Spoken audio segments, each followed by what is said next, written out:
Dios y Patria, buenas tardes. Sean todos bienvenidos al panel de expertos Multicrimen, Génesis, Impacto y Retos para la Investigación Criminal Contemporánea.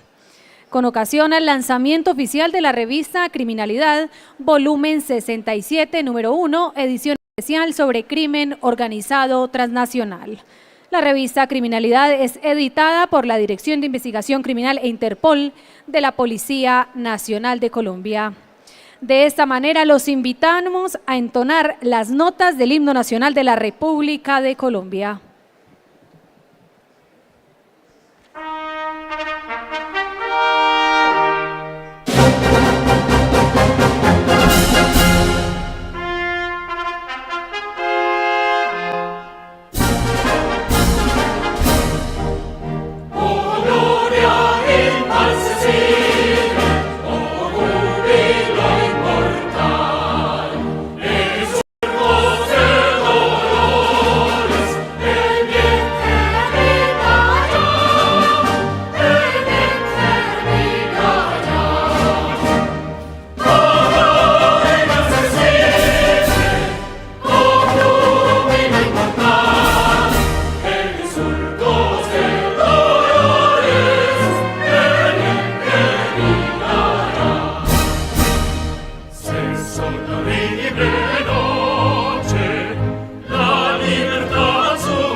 Minuto de silencio en homenaje a los policías, soldados, aviadores, marinos e infantes que han fallecido en cumplimiento de su deber.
pueden tomar asiento. Intervención del señor mayor Harold Mauricio Ortegón Torres, jefe del área de investigación criminológica de la Dirección de Investigación Criminal e Interpol.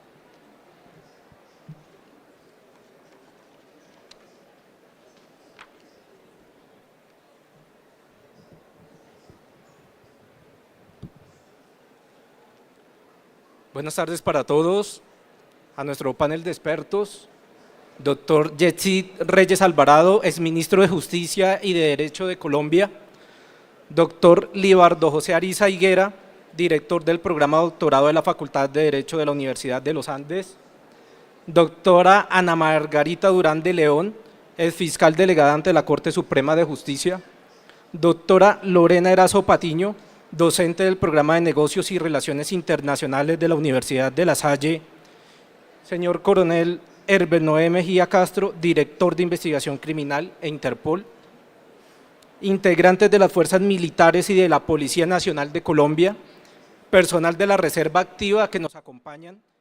Saludo especial a exdirectores y colaboradores de la Revista de Criminalidad, estudiantes de las escuelas de formación policial y de la Red de Internacionalización Educativa Policial RINEP, y a quienes se encuentran conectados vía streaming a nivel nacional e internacional, a todas las entidades públicas y privadas, universidades, centros de investigación y a la comunidad académica en general, señoras y señores.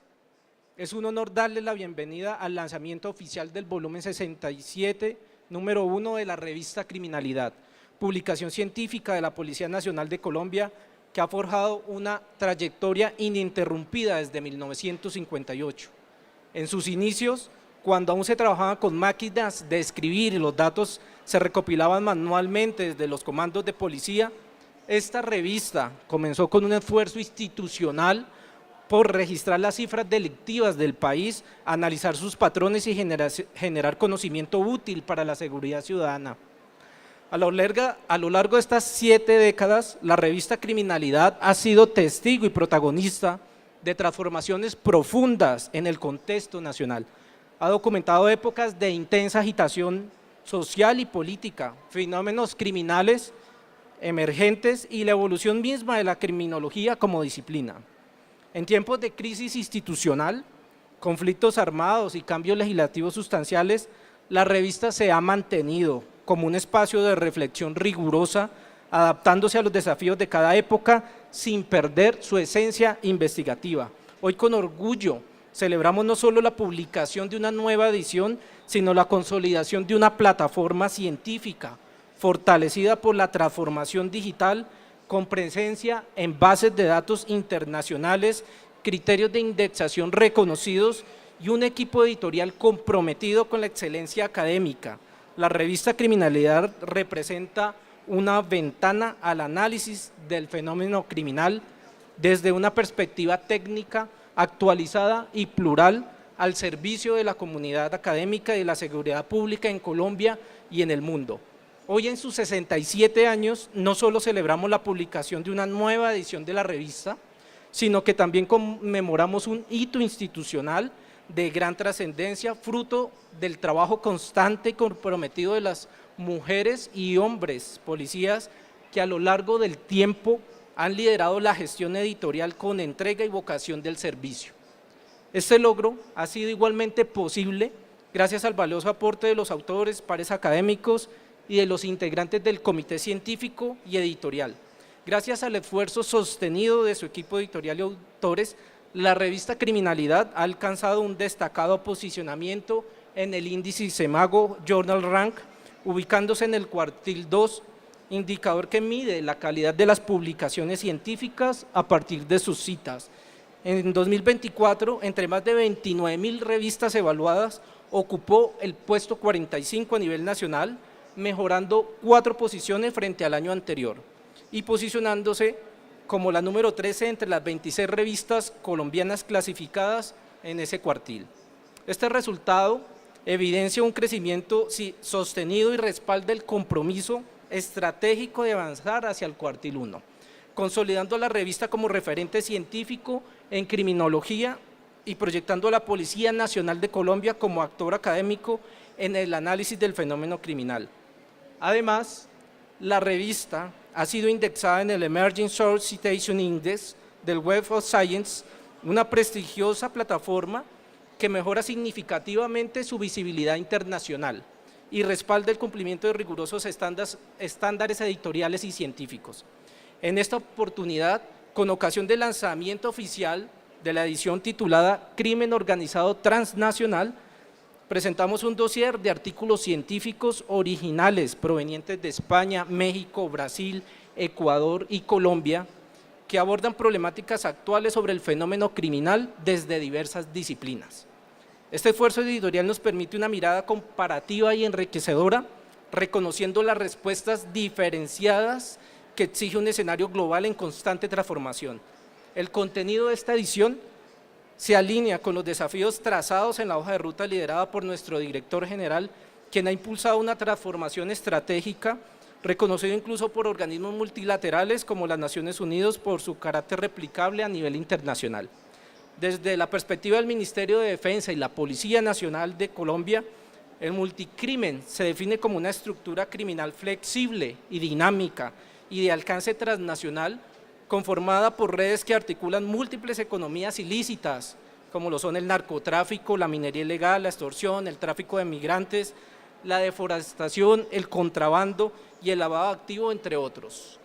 Este fenómeno, que ha evolucionado tras la fragmentación de estructuras tradicionales del crimen organizado, se caracteriza por su capacidad de mutación territorial, su incidencia en la seguridad ciudadana y su impacto sobre el capital natural, el orden público y la gobernabilidad en zonas estratégicas del país. Bajo este contexto y como parte de las prioridades estratégicas del mando institucional para contrarrestar las manifestaciones del multicrimen, desde una comprensión más amplia, se ha convocado el día de hoy a destacados expertos con reconocidas trayectorias académicas y profesionales. Su participación en el panel denominado Multicrimen, Génesis, Impacto y Retos para la Investigación Criminal Contemporánea promueve un diálogo técnico propicio para el análisis crítico e intercambio de saberes que conlleve a un entendimiento más integral de este fenómeno en evolución, reafirmando así el compromiso de la revista de criminalidad como un espacio académico para el estudio riguroso de la seguridad y el crimen organizado. Estamos seguros que este evento inspirará ideas innovadoras, fomentará la cooperación interinstitucional y motivará nuevas líneas de investigación orientadas a afrontar los desafíos que impone el multicrimen en la actualidad, porque sin lugar a dudas, a través de la academia construimos país. Desde el comienzo, la colaboración y la acción conjunta podremos a la construcción de un futuro más seguro, justo y en paz. Aprovecho la oportunidad para expresar nuestro más sincero agradecimiento a la Universidad de La Salle, así como a los miembros del Comité Editorial y Científico, al personal de uniformados del equipo de gestión editorial del Observatorio del Delito y a todas las personas que hicieron posible esta edición especial, así como los autores y pares evaluadores provenientes del ámbito académico y a todos ustedes por su asistencia a este importante evento. Seguiremos trabajando con convicción y excelencia para seguir contribuyendo a la comunidad científica en el desarrollo del conocimiento criminológico que aporte a la mejora del servicio de policía. Muchas gracias.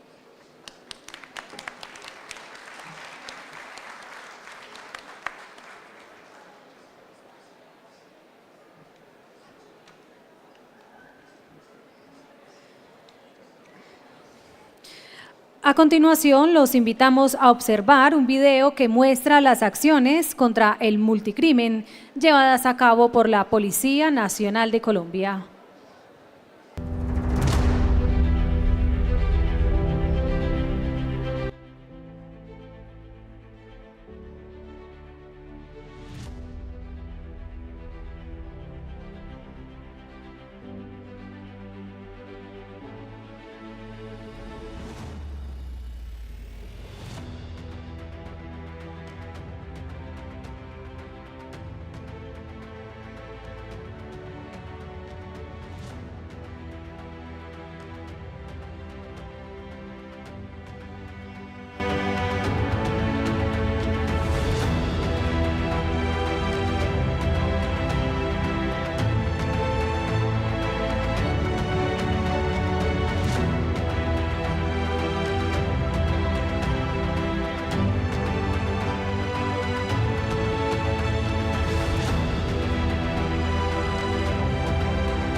Policía Nacional.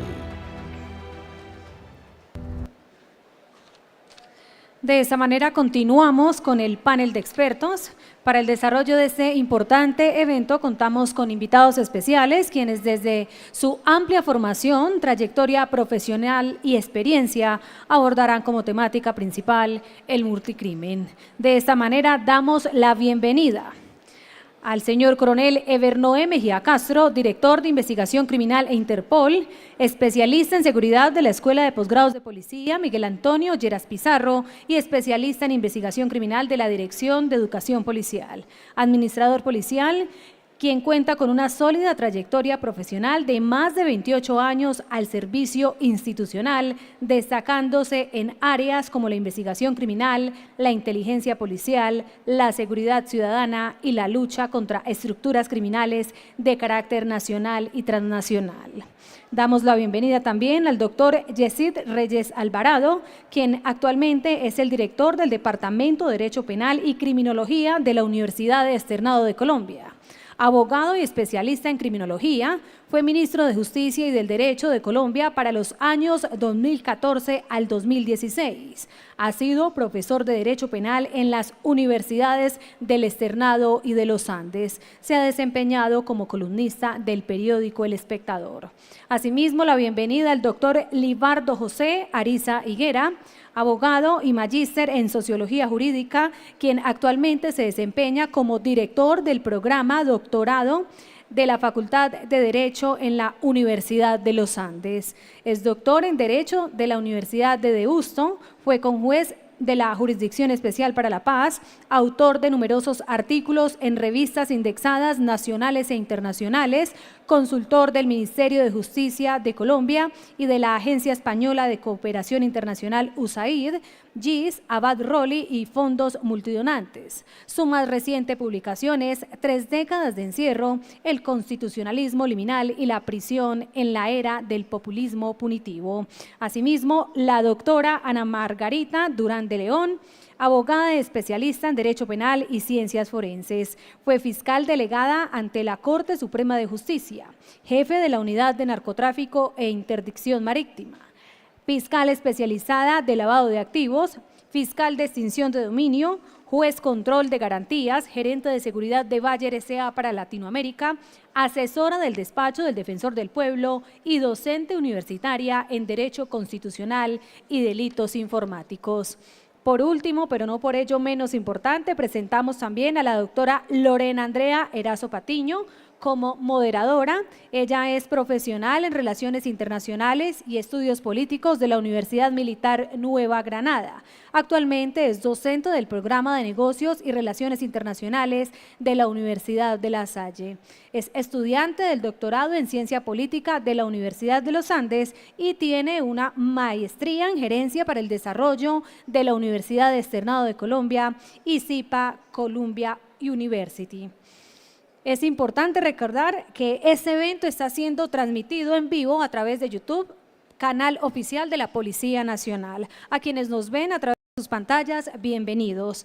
A continuación también podrán observar en las pantallas un código QR en el que podrán consultar el histórico de las publicaciones de la revista Criminalidad y un código QR en el que podrán hacer sus preguntas a nuestros expertos al terminar las intervenciones. Bienvenidos. Doctora Lorena, tiene usted la palabra. Muchísimas gracias. ¿Sí me están escuchando ahí? Sí, sí se escucha. Sí, sí se escucha. Listo, muchas gracias. Bueno, para mí es un honor estar liderando este panel con estos expertos en temas de crimen organizado y de multicrimen. Y me gustaría empezar haciéndoles una pregunta, digamos, general para abrir un poco la conversación. Desde la experiencia de cada uno y brevemente, ¿cómo definirían el fenómeno del multicrimen y cuál considera que son sus principales características? Podríamos empezar con el coronel, si les parece. Bueno, muy buenas tardes. Un saludo especial y respetuoso de antemano primero al doctor Yesid Reyes, a la doctora Ana Margarita Durán, al doctor Libardo Erazo y por supuesto a la doctora Lorena Es para mí motivo de orgullo estar el día de hoy acá compartiendo con ustedes y un saludo especial a todos los asistentes. Es un término acuñado recientemente y creemos que de nuestra experiencia, sobre todo en la parte operacional, se podría definir el multicrimen como un fenómeno estructural que es dinámico y que converge. Obviamente, el cual es utilizado por organizaciones criminales para cometer diversos delitos. Es una característica fundamental, cometer diversos delitos, obviamente que le generen rentas criminales. Para mí esa sería una definición, doctora. Muchas gracias, coronel. Bueno, doctora, si tienes el micrófono. Bueno, tenemos que limitarnos un poco en lo que vamos a decir porque el tiempo, pero estuve investigando sobre la palabra multicrimen y realmente en nuestro ordenamiento penal no existe la palabra como tal. Sin embargo, así como avanza la tecnología, también avanza las formas de cometer actividades criminales en las organizaciones criminales. Y creo que es una palabra que se adapta al modelo contemporáneo de cómo se están cometiendo estas conductas punibles.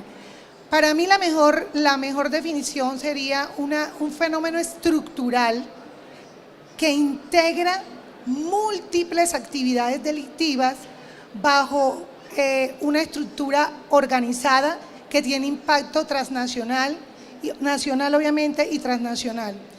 Y las características, podríamos decir que tienen la capacidad de mutar de una organización a otra.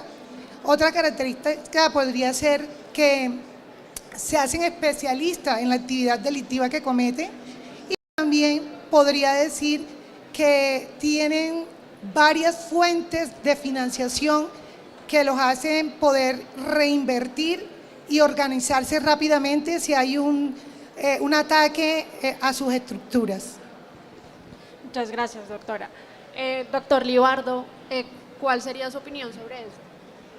Bueno, muy buenas tardes a todas y a todos. En primer lugar, muchísimas gracias por la invitación. Para la Universidad de los Andes y la Facultad de Derecho siempre es un gusto poder trabajar con el Observatorio del Delito de la Policía Nacional, así que muchísimas gracias por la invitación. Cuando a un académico le preguntan por un concepto, se corre un riesgo, y es lo que va a pasar a continuación, ¿no? Y es ver la capacidad explicativa que tiene ese concepto para dar cuenta de una diversidad de fenómenos sociales que aparentemente son similares, pero que esconden profundas diferencias. Con el concepto de multicrimen uno podría decir o describir adecuadamente estructuras criminales como el Tren de Aragua y el ELN, y al mismo tiempo decir que los Pachenca, los Pacheli, Chotas, espartanos y toda la diversidad de este mosaico de estructuras criminales que desafortunadamente tenemos en Colombia cabrían dentro del concepto multicrimen. Y en ese sentido, pues el concepto tampoco daría cuenta adecuadamente de esas diferencias entre cada organización que son importantes. Todos sabemos al mismo tiempo que el ELN y el Tren de Aragua no son la misma cosa, a pesar de que podamos describirlas adecuadamente con la palabra multicrimen. Yo creo que en los últimos años en la criminología colombiana se ha dado una discusión que todavía pienso yo que es incipiente sobre cómo podemos crear una categoría analítica, esto desde el punto de vista, digamos, académico, como digo al inicio, que nos permita comprender esas diferencias entre cada uno de estos fenómenos sociales sin que caigamos en un concepto paraguas en el que caben todos, ¿no? Porque entonces también cabrían organizaciones criminales clásicas o el crimen organizado clásico que antes definíamos como un cartel.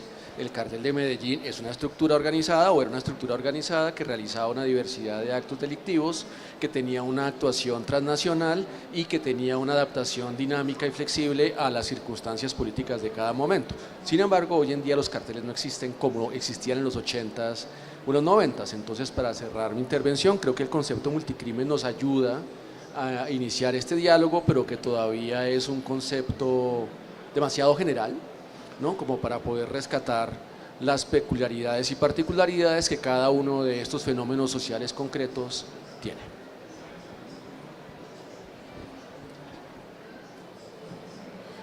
Doctor, ¿y su opinión cuál es? Muchas gracias, coronel Mejía, y a toda la DIJÍN por la invitación, lo mismo al equipo científico y editorial de la revista Criminalidad, la que conozco desde que comencé a estudiar Derecho hace ya muchísimos años, cuando era solamente en papel, y ha sido durante todos estos años una herramienta muy importante para los abogados, sobre todo los que nos dedicamos al derecho penal. Entonces, felicitaciones por este nuevo volumen y este aniversario 67. Yo estoy de acuerdo con la doctora Ana Margarita en que no es un concepto que esté en el Código Penal. Multicrimen no es un delito, ni tiene por qué ser un delito.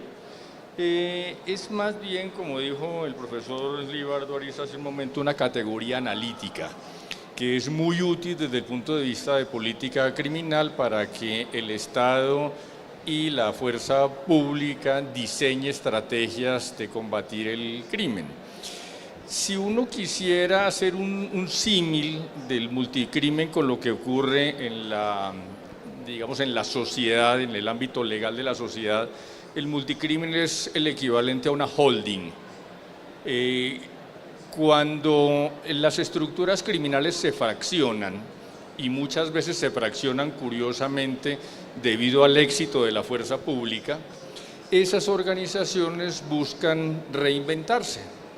Y parte de esa reinvención y reorganización de las organizaciones criminales en los últimos años ha sido la estructura del multicrimen, que es, repito, como un holding. Es una gran empresa que está sobre pequeñas empresas delincuenciales, y eso es lo que les permite tener un impacto muchísimo más amplio. Reúnen organizaciones criminales de menor entidad dedicadas a muchísimos espectros de la delincuencia, como decía el mayor en la presentación, y ellos lo que tienen es una especie de dirección y coordinación general. Eso, por supuesto, es un reto especialmente importante para el Estado y para la fuerza pública, porque realmente es como reunión bajo unos lineamientos generales de grandes organizaciones criminales con impacto a nivel local, a nivel regional y a nivel nacional. Muchísimas gracias, doctor. Bueno, en esta primera pregunta vimos un poco las complejidades y retos de conceptualizar una dinámica pues, que está sucediendo en la vida real, en la realidad de seguridad del país. Y me gustaría comenzar, digamos, entendiendo un poco esto a nivel operativo, que tal vez sea un poco más fácil aprender desde la práctica y conceptualizar desde la práctica un poco.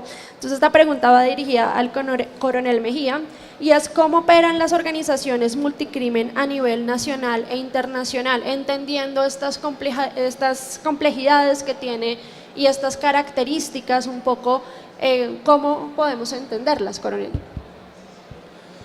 Bueno, sin duda, y a partir de lo que hemos hablado, es complejo investigar y es complejo afectar a organizaciones cuando ni siquiera hay una idea de concepto de qué y cómo se consolidaban estas organizaciones multicrimen. Y específicamente por eso, porque son dinámicas. Dentro de las características que enunciamos, y para poder puntualizar la pregunta, son estructuras que surgen a partir efectivamente de acciones del Estado. En este momento estamos viendo cómo una de esas estructuras multicrimen, que podríamos hablar del Clan del Golfo, siente unos golpes estructurales, estratégicos dentro de su organización, y su forma de reaccionar es simplemente asesinando policías. Los últimos 15 días, 20 de nuestros compañeros ofrendaron su vida. Eso es una forma de interpretar lo complejo que es. Segundo, otra característica del multicrimen, la violencia. Una violencia expresa a través de la cual una estructura que tiene una capacidad económica somete a otras a partir de eso, esa capacidad económica, y las que no generan ese outsourcing criminal y se alían a ellos, pues simplemente desaparecen a partir de esa violencia y el homicidio. A partir de eso debemos entender que a nivel nacional, primero, cómo funcionan ejerciendo un control territorial. Esto es lo que la dinámica nos permite entender, cómo en unos sectores durante 40 años permanecen estructuras que se cambian de pronto el nombre para evitar la persecución judicial, o que son absorbidas por otra que es más fuerte, pero siempre hay una característica, es un control territorial. Cuando ejercen ese control territorial, por supuesto, aprovechan no solo de la iniciativa con la que estuvieron en ese territorio o querían apoderarse del territorio. Hablamos anteriormente que la principal renta criminal era el narcotráfico, pero hoy encontramos que no es solo el narcotráfico, sino la minería ilícita, también la extorsión, también el secuestro, y se observaba inicialmente que eso era en las zonas rurales, donde había la concentración de estas rentas criminales. Pero a partir de ello y en esa expansión y en ese control territorial, también absorben y afectan la seguridad ciudadana a partir, por ejemplo, del homicidio, del aumento sicarial, homicidios colectivos. Por supuesto, ellos se imponen a través de la violencia, eso es lo que vemos en la parte nacional, diversidad de rentas criminales, lo que les permite a ellos tener el ingreso de economías ilícitas de rentas criminales de manera constante. Si no funciona el tema del narcotráfico, funciona la minería o las dos al tiempo, y con una situación especial que el producto de esa actividad ilícita generalmente va al exterior.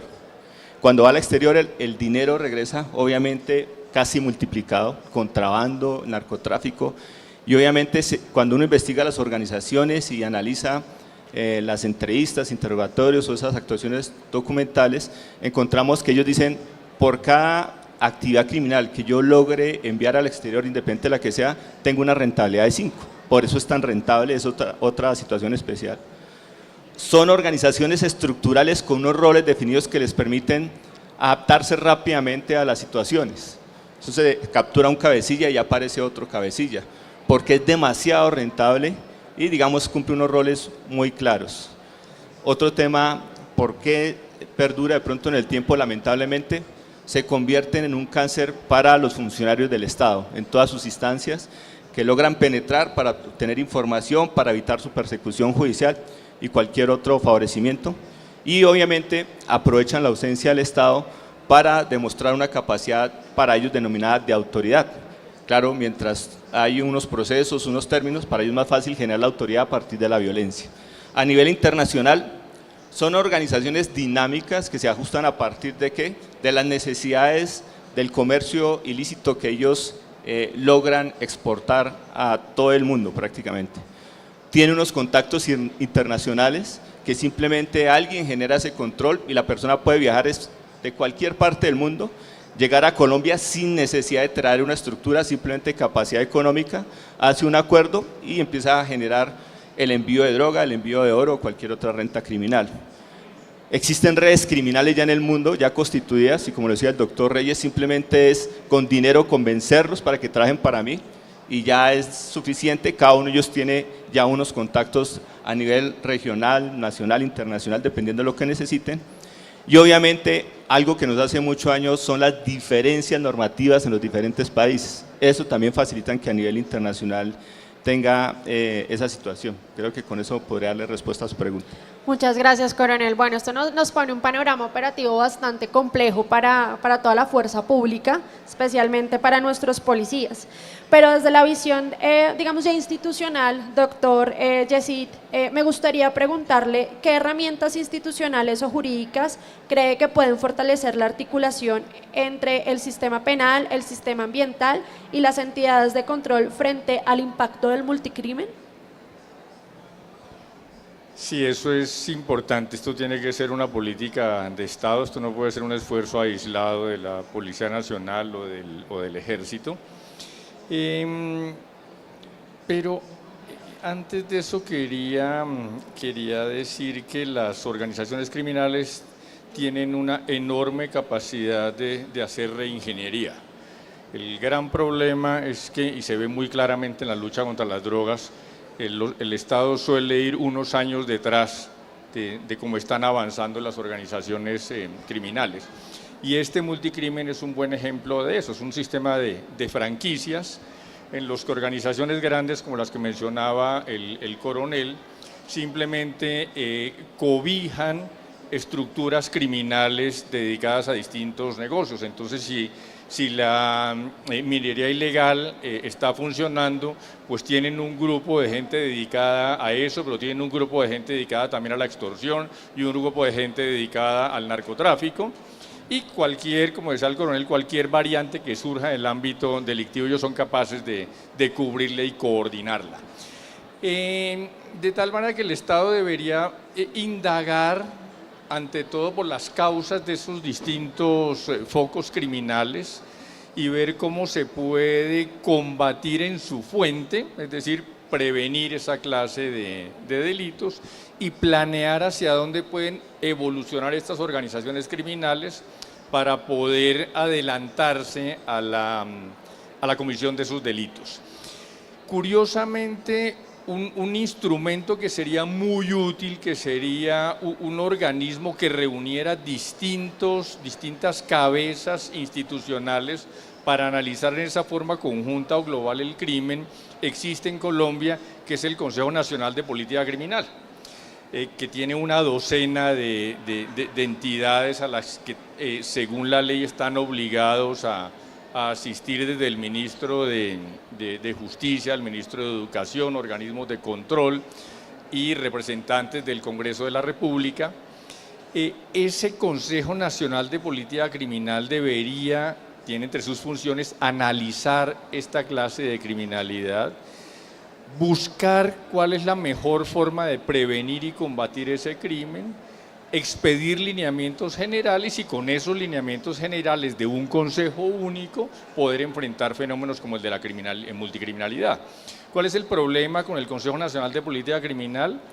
Que en general los altos funcionarios que hacen parte de él les da mucha pereza ir al Consejo Nacional de Política Criminal.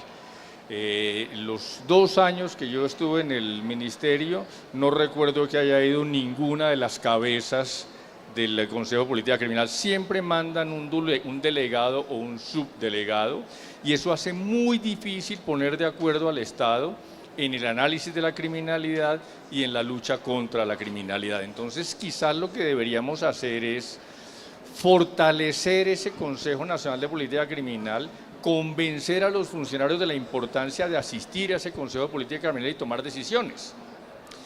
Otra cosa es, para que no nos confundamos, un Consejo Asesor de Política Criminal del que hace parte el profesor Libardo. Ese es el Consejo Técnico que le da los insumos al Consejo Nacional de Política Criminal, pero el que tiene que tomar las decisiones políticas es el Consejo Nacional de Política Criminal. El Consejo Asesor funciona en términos generales muy bien. Algunos documentos que ha expedido el Consejo Nacional de Política Criminal históricamente son eje fundamental del trabajo del Estado contra la delincuencia, pero tenemos una falla en el funcionamiento del Consejo Nacional de Política Criminal. Yo creo que eso sería muy importante para coordinar los esfuerzos del Estado y para orientar la acción de la Policía Nacional, de la Fiscalía, de la Procuraduría y de otros órganos de control. Muchísimas gracias, doctor. Bueno, esto digamos que están las herramientas institucionales, falta como un poquito más de ejecución por parte entonces de nuestros tomadores de decisiones para poder aprovechar estas herramientas institucionales. Conectando un poquito esta experiencia nacional, doctor Libardo, me gustaría preguntarle sobre, y metiéndonos con el derecho un poco comparado, ¿qué modelos internacionales han desarrollado marcos jurídicos eficaces frente al multicrimen o al crimen organizado convergente y qué lecciones podrían adaptarse para Colombia? Bueno, muchas gracias por la pregunta. Creo que aquí nos movemos como a una escala distinta, que es la escala del tratamiento jurídico y político de las organizaciones criminales de alto impacto, y estos modelos siempre son contextuales. No existen fórmulas que uno fácilmente pueda trasladar de un país a otro para poder responder adecuadamente a los retos que se buscan cuando se enfrenta desde el Estado a una organización criminal de alto impacto y con tantísimo poder, como lo acaba de decir el coronel, de dominio territorial poblacional, con unas rentas enormes, una capacidad de articulación con organizaciones internacionales tremendamente dinámica y que también desde una perspectiva mucho más pragmática pues produce muchísimo empleo. ¿No? Ustedes perfectamente saben, mejor que cualquiera de nosotros, pues que gran parte del arraigo territorial y social de las organizaciones criminales se debe también a la manera en cómo ejercen gobierno en esos territorios, ofrecen oportunidades de rentas y se articulan a unos niveles en los que casi que actúan como modelos de gobernanza criminal a nivel local y territorial. Esto para decir que no existen fórmulas, ¿no?, que uno pueda trasladar de un contexto a otro fácilmente para lidiar con esas organizaciones, y voy a poner un ejemplo. No, un ejemplo que puede ser un poquito polémico, pero que creo que ayuda a entender a qué me refiero. No sé si ustedes recuerdan en las primeras fases de creación de la política de paz total del gobierno del presidente Petro, que en el diseño de los marcos jurídicos para el eventual acogimiento o sometimiento a la justicia de organizaciones criminales que no cabían de manera clara en los marcos jurídicos para la paz o que tenían un origen o una destinación política que permitiría como formular modelos transicionales como los que estamos utilizando actualmente para las extintas FARC y para los antiguos grupos paramilitares y la existencia de la JEP y Justicia y Paz, que ustedes conocen muy bien.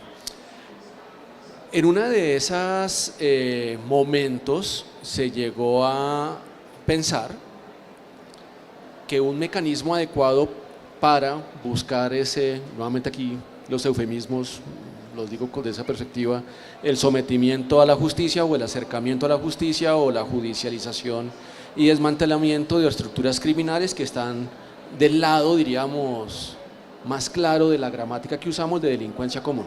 ¿No? En nuestro país tenemos como una gramática muy bien estructurada de lo que es delincuencia política y lo que es delincuencia común organizada. Y para cada uno de esos espectros hemos montado unas formas de tratamiento particulares, ¿no? Que es parte de nuestra tradición jurídica y política local. Y el ejemplo va a lo siguiente, o la casi anécdota de construcción de paz de nuestro país. En una de esas cosas que apareció, se propuso que a lo mejor un mecanismo que ayudaría al desmantelamiento de las organizaciones criminales es que tenía que ver con los bienes y con las rentas que capturan esas organizaciones criminales y los posibles incentivos económicos que podrían tener no solamente los cabecillas, sino mandos medios y también las partes, los elementos fungibles que llaman los elementos de tener unas rentas post desmantelamiento y que se quedaban con los bienes. En algunos países eso es posible, porque la cultura política y jurídica y la tradición así lo permiten. Países como el nuestro, a lo mejor no estamos listos para pensar, por ejemplo, que una forma de transición o que hagamos mecanismos de transición a la colombiana con estructuras criminales más cercanas al narcotráfico o más cercanas a la trata de personas, a la minería ilegal, cuyas actividades criminales no están asociadas claramente con un fin político último de sustitución o reforma del Estado. Y creo que ahí tenemos que buscar las fórmulas que nos ayuden como sociedad y como Estado a avanzar en el desmantelamiento de esas estructuras criminales con un elemento muy importante de pragmatismo, y es que claramente desde el punto de vista descriptivo hoy en día, y esta es mi opinión personal, más allá del origen político, pues es muy difícil distinguir entre una organización u otra en cuanto a lo que hacen, ¿no? Entonces, en cuanto a lo que hacen, es muy difícil saber qué distingue al Clan del Golfo de un grupo de origen guerrillero de los años 60 o 70. Hoy es muy difícil saber qué los distingue. Lo que nos permite distinguirlos, y es lo que decía un poco en la primera intervención que hice, es un factor particular, distintivo, que es el origen político, ¿no? El origen político, un factor histórico que es muy importante en nuestro contexto, pero que para la fotografía de hoy a lo mejor no es suficiente para crear modelos distintivos que nos ayuden a buscar esta política criminal más amplia que ayude al desmantelamiento de las organizaciones criminales. Y cierro con otro ejemplo. Piensen ustedes, por ejemplo, en organizaciones criminales de alto impacto en España, entonces ETA, o en Irlanda, el IRA, o en otros contextos. Cada país ha encontrado la manera de lidiar con esas organizaciones criminales y con sus intersecciones que siempre las tienen con la criminalidad común. Muchísimas gracias, doctor. Bueno, digamos que este concepto y este fenómeno del multicrimen no conoce fronteras, no conoce nacionalidades ni idiomas, es algo que está desplegado por todo el mundo, y precisamente el lavado de activos es uno de esos crímenes en donde hay un esfuerzo institucional a nivel global para poder desmantelarlo y poder, digamos, luchar contra este delito. Y esta pregunta va para la doctora Ana Margarita. ¿Cómo ha evolucionado la tipología del lavado de activos en contextos multicrimen y qué retos enfrenta la Fiscalía para seguir el rastro del dinero en economías criminales diversificadas? Bueno,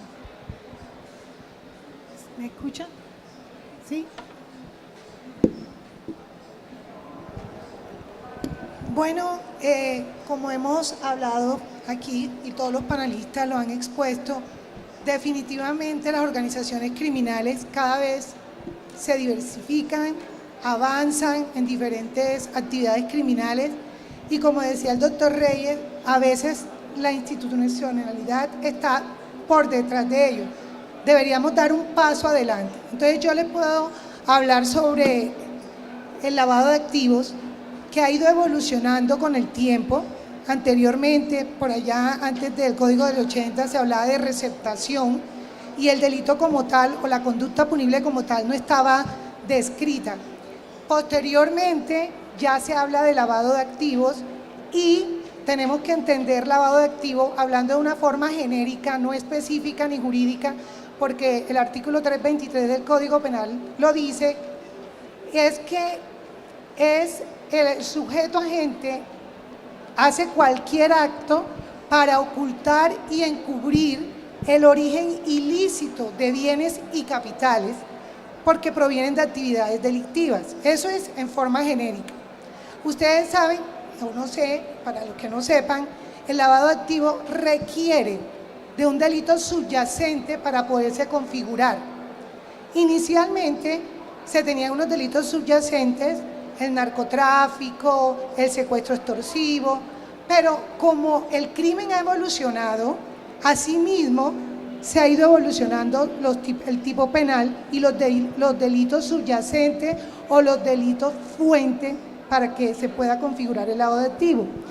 Entonces, les puedo decir que de los avances que se han integrado de estos delitos fuentes, encontramos, por ejemplo, el tráfico de migrantes, que no estaba, la trata de personas, que tampoco estaba, y en el 2015 hubo un avance muy importante, que es el contrabando. Obviamente, como delitos subyacentes, ha evolucionado en diferentes formas, entonces voy a poner un ejemplo del contrabando. El contrabando, si ustedes ven el tipo penal como tal, tiene una pena mucho más baja que lo que puede tener el lavado de activos. Por esa razón es más fácil lavar activos a través del contrabando. Sin embargo, quiero contarles en mi experiencia como empleada o como funcionaria, empleada de una multinacional, en donde el contrabando de medicamentos era tan grave que no, y lavaban, era otra forma de ingreso a economía ilícita, pero la gente pensaba, bueno, como es contrabando y se trae de otro país, no pasa nada, son medicamentos originales y sencillamente en este país valen menos, tienen un menor precio y en Colombia se pueden vender a un precio mayor. Pero resulta que no tenían en cuenta que en este contrabando de medicamentos hay medicamentos que deben tener una cadena de frío para poder ser transportados de un lugar a otro. Entonces teníamos casos en donde, por ejemplo, un medicamento para el infarto del ojo lo traían de contrabando y en vez de ayudar a una persona, lo dejaba ciega. Eso en cuanto al contrabando. Ahora, otro modelo que ha avanzado el lavado de activos, podemos ver las criptomonedas o la Bitcoin, que ahora es súper difícil rastrear todas estas monedas virtuales, esta economía ilícita, porque obviamente están en el mundo virtual. Y aunque la UIAF hace un trabajo muy importante en reportar y que todas las entidades reportantes a ellos les entreguen informes de operaciones sospechosas, no es fácil. Otro punto que quiero tener en cuenta que quiero que tengan en cuenta es la minería ilegal y todos estos delitos contra el medio ambiente que también son bastante cuestionados y que dañan nuestro ecosistema. Y, hombre, definitivamente en Colombia no hay una regulación para la minería ilegal. El 85% de la explotación de oro es ilegal y realmente no tienen en cuenta el impacto ambiental que esto puede tener. Voy a ser muy precisa con algo, como dijo aquí mi compañero, para no levantar polémica, pero que tengo que decirlo, y es que el lavado de activos hemos visto evolucionarlo como DMG, ¿se acuerdan? Me imagino que muchos de ustedes sí, en donde la captación masiva de dinero también es un delito base o fuente para lavar activos. Y en mi experiencia como fiscal tuve la parte de narcotráfico y los iniciales dineros de DMG provenían del narcotráfico. Posteriormente ya se fue a lavado de activos. Y por último, y no menos importante, quiero que tengan en cuenta que ahora las redes sociales y los influencers también, no todos, algunos, por favor que esto quede claro porque sé que de pronto me van a matar en las redes, pero hay influencers que por medio de estas plataformas perfectamente lavan activos.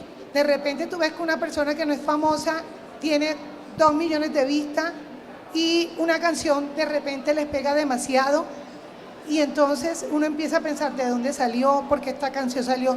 Los espectáculos artísticos también es un medio, una forma de lavar activos. Y pues ya los tradicionales, como ustedes saben, comprar inmuebles por el sistema financiero, etcétera. Pero sí ha evolucionado mucho lo que tiene que ver con el lavado de activos. Muchísimas gracias, doctora. Esto nos articula un poco con el concepto que utilizó el doctor Yesid de capacidad de reingeniería de estas organizaciones multicrimen, tanto para el lavado de activos como para la diversidad de delitos, ¿no? Bien lo sabemos que las organizaciones criminales van 5 pasos más adelante que las instituciones, y es aquí donde también pues quisiera preguntarle al coronel Mejía cómo ha sido esta capacidad de reingeniería de la policía, ¿no? ¿Qué capacidades ha desarrollado la Policía Nacional para enfrentar el multicrimen como una amenaza a la seguridad? Bueno, yo creo que lo más importante no solo de la Policía Nacional, sino de cualquier empresa, es el talento humano, su capacitación. Y algo que por lo menos a mí me hace sentir orgulloso es los hombres y mujeres que tengo la fortuna de liderar, solo desde la investigación criminal, sino cualquier policía. Somos referentes mundiales y esa es la primera fortaleza de nosotros, potencializar ese conocimiento de nuestro talento humano. El segundo, obviamente, realizar un análisis estratégico que nos permita a nosotros comprender esos fenómenos. ¿Cuál es su origen? ¿Cuál es su mutación? ¿Cuál es la forma como ha venido evolucionando? Porque nosotros cada vez observamos estructuras más complejas que se dinamizan, que aprenden muy rápido. Y como lo decía el doctor Reyes, nosotros vamos lamentablemente un poco atrás frente a eso. Importante la implementación frente al desarrollo tecnológico. Un delincuente tiene una capacidad económica fuerte que le permite adquirir tecnología de última punta, sin ningún contrato y sin ningún tipo de situación jurídica. A nosotros nos toca cumplir todos esos parámetros y esa es otra de las estrategias que hemos desarrollado. Es la innovación tecnológica, pero también esa capacidad de análisis para poder impactar las estructuras. La Policía Nacional en cabeza de mi general Carlos Fernando Triana, y por eso lo tiene como uno de sus principales pilares, es la lucha contra el crimen organizado frente a ese multicrimen. Y frente a eso se diseñó una estrategia que lo primero que hace es articular las propias capacidades de la Policía Nacional, para a partir de ello poder integrar esas capacidades de todo un Estado que es necesario y oportuno, porque el multicrimen es un fenómeno complejo y obviamente hay que trabajarlo de una manera integral. No hay una sola forma de hacerlo, una sola fórmula, y frente a eso pues hemos definido unas líneas mínimas para poder enfrentar esta situación. La primera es desarticulación de las estructuras de multicrimen, afectarlo de manera estructural. Segundo, una afectación directa a esas rentas criminales, a esas economías ilícitas, a partir de todo lo que encontremos: contrabando, minería ilícita, trata de personas, tráfico de migrantes y cualquier otra oportunidad que las organizaciones puedan ver frente a una financiación económica. Un despliegue territorial focalizado, y eso es algo importante. Para poder combatir al fenómeno criminal que sea el que sea, nos toca estar allá. Y ese es el problema, a veces la capacidad de poder no solo llegar, sino sostenernos en ese territorio para transformar una cultura de 40 años donde de pronto las personas que están en ese territorio no tienen ninguna otra opción o no tienen otra visión o por esa dinámica y esa situación histórica terminan convirtiendo eso como una fuente normal de sus ingresos. Por supuesto se requiere una articulación interinstitucional de la mano nosotros como Policía Judicial con la Fiscalía General de la Nación, pero también con los diferentes ministerios, por supuesto, con nuestras fuerzas militares, para poder hacer y enfrentar el fenómeno de una manera integral. Se requiere también, por supuesto, desarrollar unas capacidades de esa cooperación internacional para poder tener alianzas en todos los aspectos, fortalecimiento tecnológico, la capacitación, intercambio de información de manera oportuna, que nos permita conocer cómo el fenómeno mundial llega a nuestro país. Los medios de comunicación son fundamentales porque a través de ellos se comunica o se incita a veces, lamentablemente dependiendo del mensaje, a modalidades criminales que se traen de otro país solo por verlo en una serie o en una narrativa.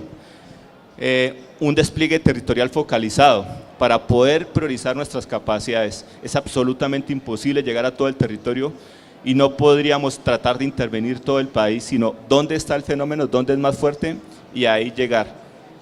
Una protección al capital natural. Un ejemplo, uno solo ve el tema del narcotráfico, efectivamente la contaminación ambiental, pero hace 4 días estamos logrando llegar a Mosquera, Nariño, una pista clandestina de 6 millas, y lo triste, construida con madera. O sea, ¿cuántos árboles tuvieron que cortar, talar para construir esa pista? Eso es lo que a veces nosotros no observamos, la contaminación del mercurio, o con el mercurio más bien de nuestros ríos, los peces que consumimos. Entonces, ahí empieza uno a mirar el fondo de las cosas y nos obliga a verlo de esa manera con minucia. Obviamente también una política de transparencia, y eso lo tenemos que reconocer. La medida que haya una capacidad económica, siempre estas organizaciones van a tratar de pegar nuestros hombres, por eso se requiere diseñar esa capacidad y esa, sobre todo, práctica de buenos principios y valores, trabajar esa inteligencia emocional de nuestros hombres para que no se dejen captar por estas organizaciones. Básicamente, eso es el reto y el desafío que nosotros hemos realizado, y obviamente aquí aprovecho el escenario para invitar a todas las instituciones y a todas las personas con corresponsabilidad que esto debe ser un trabajo de sumatoria de capacidades, donde debemos trazar una línea base que nos permita la evaluación y a partir de lo que funciona mantenerlo, mejorarlo, y lo que no sirve corregirlo para poder impactar estos fenómenos. Gracias, coronel. Bueno, aquí quedamos preocupados, no mentiras, preocupados y con grandes retos para la policía frente a estas dinámicas de las organizaciones multicrimen. Y entendiendo, y aquí me voy a preguntar al doctor Yesid, pues su experiencia como exministro, como formulador de políticas públicas, ¿cómo podemos transitar de estos esfuerzos fragmentados, por un lado la Fiscalía, por otro lado la Policía, por otro lado los gobiernos locales también enfrentando estas organizaciones criminales? ¿Cómo podemos pasar entonces de esta respuesta estatal fragmentada a una política integral que nos lleve a luchar pues efectivamente contra el multicrimen? Yo creo que hay 3 componentes importantes. Un primer componente importante es el tema de seguridad, en el cual la Policía Nacional tiene un papel muy importante, y no solo tiene un papel muy importante, sino que lo cumple muy bien. La Policía Nacional conoce esta clase de conceptos que, como decíamos al comienzo, no son figuras jurídicas, sino conceptos políticos en el sentido de política criminal que les permiten entender bien un fenómeno criminal y reaccionar frente a ese fenómeno criminal. Pero ese trabajo que hace la policía diariamente contra estas organizaciones tiene que estar conectado primero con un factor de justicia que no siempre está tan bien conectado con el trabajo de la seguridad. ¿Por qué? Porque los jueces también suelen estar un poco más atrás de la evolución del crimen. Entonces nos está costando mucho entender los crímenes como algo distinto de los antiguos delitos individuales. Ya nos costó con la revolución industrial pasar del delito individual a las bandas criminales, que fueron un desafío a comienzos de siglo pasado. Ahora el fenómeno es mucho más complejo, que es el del multicrimen, es una visión mucho más amplia que la de las bandas criminales, con la que los jueces trabajan con muchísima dificultad. Es verdad que hace muchos años, no muchos, hace unos años la Fiscalía empezó a trabajar conceptos de investigación integral, investigación de contexto que se llamó, y en eso ha avanzado mucho ahora la Jurisdicción Especial para la Paz. Pero nosotros lo seguimos viendo como un problema de la Jurisdicción Especial para la Paz y de la justicia transicional, cuando eso es un problema general de toda la delincuencia que debería impactar a la Administración de Justicia. Esto es justamente eso, es análisis del crimen en contexto. No es un cultivo ilegal aislado, no es una explotación ilegal de minería aislada. Todo eso forma parte de lo que decíamos hace un rato, que es una especie de holding criminal. Entonces, la policía lo tiene muy claro, la policía es efectiva, eficiente en el combate, pero cuando eso llega a la Administración de Justicia hay problemas conceptuales para manejar esa clase de criminalidad. Eso, digamos, hacia un lado del trabajo que hace la policía. Hacia el otro lado tenemos el problema del origen de la delincuencia, cuáles son los factores que generan esa delincuencia. Y esos factores tienen muchísimo que ver con, lo dijo el coronel hace un rato, presencia del Estado, desarrollo territorial y presencia del Estado. Es muy importante la presencia del Estado en materia de seguridad. Seguridad no es solamente policía.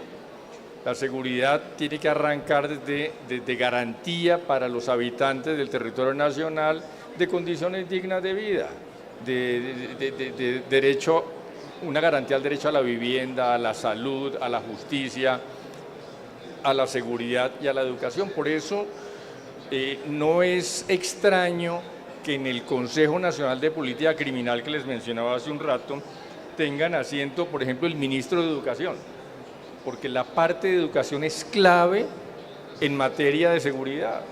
Tampoco es extraño que del Consejo Nacional de Política Criminal haga parte el director del Instituto Colombiano de Bienestar Familiar, porque la familia como un mecanismo de control social e informal es muy importante también para brindar seguridad y controlar las causas del crimen. Y tampoco es casualidad que el director de Planeación Nacional haga parte de ese Consejo de Política Criminal, porque es el que tiene que ayudar a distribuir el dinero con el cual se pueden articular todos estos elementos.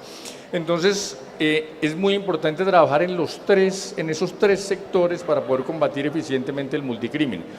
Controlar, identificar y controlar las causas de la delincuencia. Ahí sigue la Policía Nacional con el trabajo de reaccionar frente a la delincuencia y culmina con la intervención de la Administración de Justicia, aplicando justicia, investigando y sancionando a los responsables de esos crímenes. Pero necesitamos que esos tres elementos estén articulados y hoy se ven algunas fallas en esa articulación.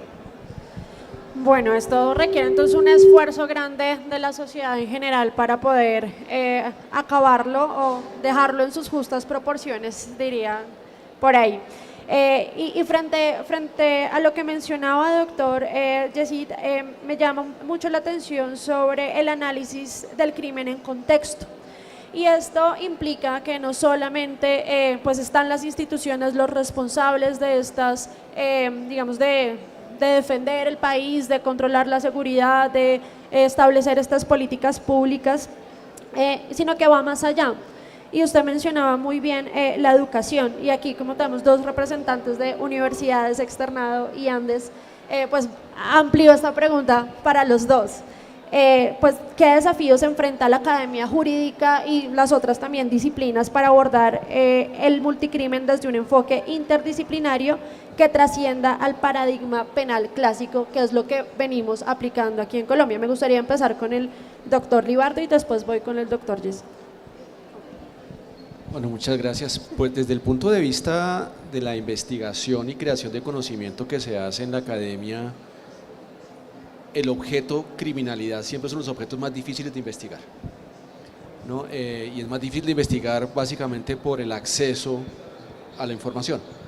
Y no solamente la información que puedan producir las instituciones, porque esa es una información, digamos, que por lo general está mediada por la creación de datos estructurados, índices de criminalidad, cosas más cuantitativas, pero la comprensión densa o la interpretación de las mutaciones y dinámicas territoriales de los fenómenos criminales requieren una metodología particular, que serán metodologías cualitativas que son muy difíciles de aplicar para trabajar con organizaciones criminales.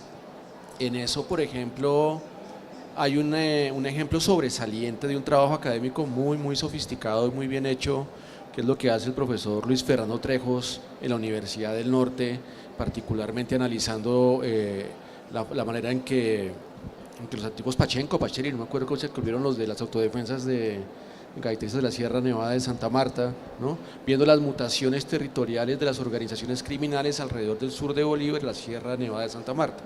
Lo que hace, por ejemplo, Luis Fernando es muy juicioso, y las dificultades que se tiene son básicamente nuevamente no solamente el acceso a la información cuantitativa, sino la elaboración de metodologías de investigación para trabajar con organizaciones criminales, y eso es tremendamente difícil de hacer. Entonces, imagínense ustedes tratar de hacer una investigación que involucre, por ejemplo, una observación participante, una investigación acción participativa, encuestas, entrevistas, etnografías en las zonas de influencia en las que está, por ejemplo, el Clan del Golfo. Eso es prácticamente imposible, porque no va a pasar ni siquiera un comité de ética dentro de una universidad. Es muy difícil. La investigación que hacemos nosotros, por ejemplo, que hacemos en establecimientos de reclusión, tenemos mucha experiencia trabajando en establecimientos de reclusión con personas que pertenecían a organizaciones criminales que ahora están privadas de la libertad, y ahí tenemos acceso de alguna manera un poco más controlable, porque están institucionalizadas para comprender desde su perspectiva, que es una perspectiva en todo caso lejana y mediada por la nueva posición que ocupan sobre cómo fue el fenómeno criminal en el que participaron. Pero el seguimiento, digamos, de las operaciones que hace actualmente el crimen organizado desde el punto académico es muy difícil. Yo recomendaría nuevamente el trabajo del profesor Luis Fernando Trejos, y también lo que hace Inside Crime, que ustedes seguramente lo conocen, y también lo que hace la Fundación Ideas para la Paz, que son investigaciones nuevamente basadas en datos cuantitativos y en modelos analíticos basados en georreferenciación y en datos que extraen, por ejemplo, del Estado, pero investigaciones enfocadas directamente en comprender de manera directa y producir datos directos primarios a través de métodos cualitativos, que es lo que nos permitiría entender de manera densa y muy bien estructurada qué es el Clan del Golfo, cómo opera, qué son los Pachenki, los Pacheri, cómo funcionan, quiénes son, qué dinámicas territoriales tienen, con quién actúan, cuáles son sus modos de articulación territorial, poblacional, por qué mutan de un lado a otro, cuándo deciden mutar de negocio, cómo obtienen la información para saber que ahora entonces las rentas están alrededor de la extracción de oro, de la minería o de la madera, y cuando se enteran de eso, pues solamente estando ahí se podrían saber de eso, y eso es muy difícil de hacer. Sí, eso es cierto. Lo vivo con mi tesis doctoral un poco. Doctor Yesid. Yo estoy de acuerdo con lo que ha dicho el profesor Libardo. Es muy importante la articulación en la enseñanza de lo que llamamos las ciencias penales.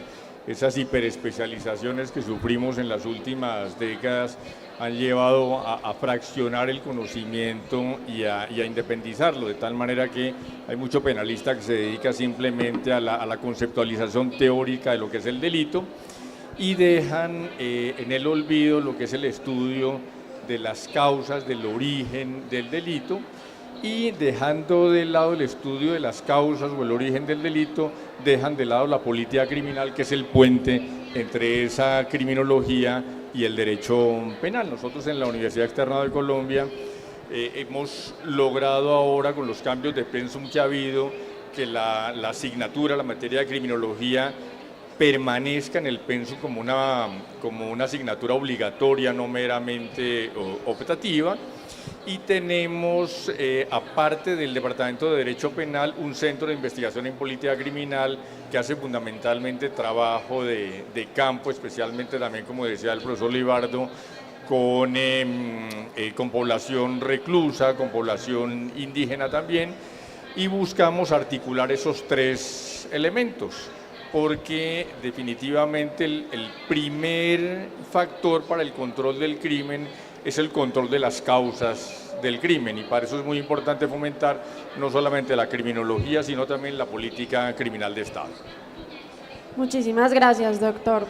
Bueno, quisiera preguntarle a la doctora Ana Margarita sobre esas buenas prácticas. Hemos sido en Colombia un referente contra la lucha contra la criminalidad, esa articulación institucional a nivel nacional e internacional, y sobre todo entre la Fiscalía, la UIAF, la DIAN y la Policía Judicial, para enfrentar la arquitectura económica del multicrimen, ¿no? ¿Cuáles son esas buenas prácticas? ¿Qué es lo que debemos contarle al mundo sobre esos esfuerzos que hemos logrado de manera satisfactoria? Bueno, sí, la cooperación internacional definitivamente ha sido muy importante en desmantelar estas organizaciones criminales, porque podemos compartir información y elementos materiales probatorios, evidencia física que nos aporten y nos ayuden para capturar a organizaciones criminales y pues llevarlas a juicio.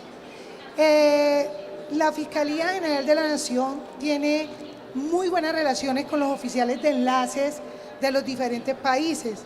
Contamos con agencias, la colaboración con agencias internacionales como la DEA, el FBI, la ZKA, que es como la encargada del crimen del narcotráfico en Alemania, la BKA, y definitivamente el Código Penal de Procedimiento Penal permite esta colaboración internacional.